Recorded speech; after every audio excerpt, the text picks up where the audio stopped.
বিভিন্ন সূত্র থেকে খবর পাচ্ছি, বিভিন্ন জেলা থেকে অনেকে ফোন করছেন যারা একটি নির্দিষ্ট ধর্ম সম্প্রদায়কে মেনে চলেন, যে পুলিশ থেকে তাদের গিয়ে হুমকি দেওয়া হচ্ছে যে মসজিদে মাইক বাজানো চলবে না।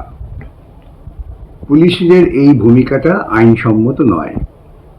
মাইক প্রচার করার কোনো নিষেধাজ্ঞা কোনো আইনে নেই।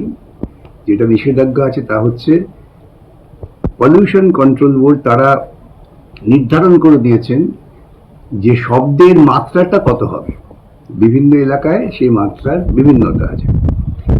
কলকাতা হাইকোর্টেও একসময় এই আজান নিয়ে যখন মামলা হয় তখন তারা রায় দিয়েছিলেন যে আজানে মাইক বাজতে পারি, কিন্তু সেটা পলিউশন কন্ট্রোল বোর্ডের নির্ধারিত যে শব্দের মান 6.5 ডেসিবেল না 8 ডেসিবেল কি ছিল সেটা দেখে নিতে হবে, যেটা আইনে আছে।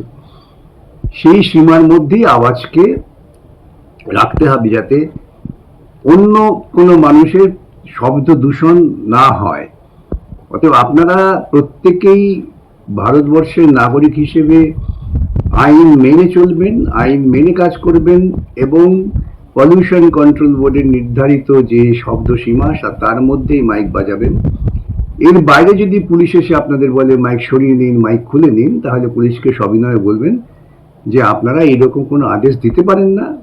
যদি আদেশ দেন তাহলে লিখিতভাবে দিন কোন আইনের ভিত্তিতে দিচ্ছেন।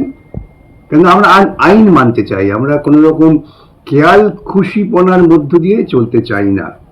এটাই হবে আপনাদের ভূমিকা। সকলের কাছে আমার অনুরোধ, শান্ত থেকে সুস্থভাবে আপনারা প্রত্যেকেই প্রত্যেকের ধর্ম আচরণ করতে পারেন, ধর্মটাকে মৌলবাদী পর্যায়ে নিয়ে যাবেন না। আজকে আমার কাছে বিধানসভার সদস্য নওশাদ এসেছেন এই বিষয় নিয়ে পরামর্শ করার জন্য। আমরা আদালতে আসছি, আদালতের কাছে আমরা একথাই বলবো যে পুলিশ প্রশাসন তারা আইন মেনে কাজ করুন। তারা আইন মেনে কাজ করলে পরে সাধারণ নাগরিকরাও আইন মেনে কাজ করবে।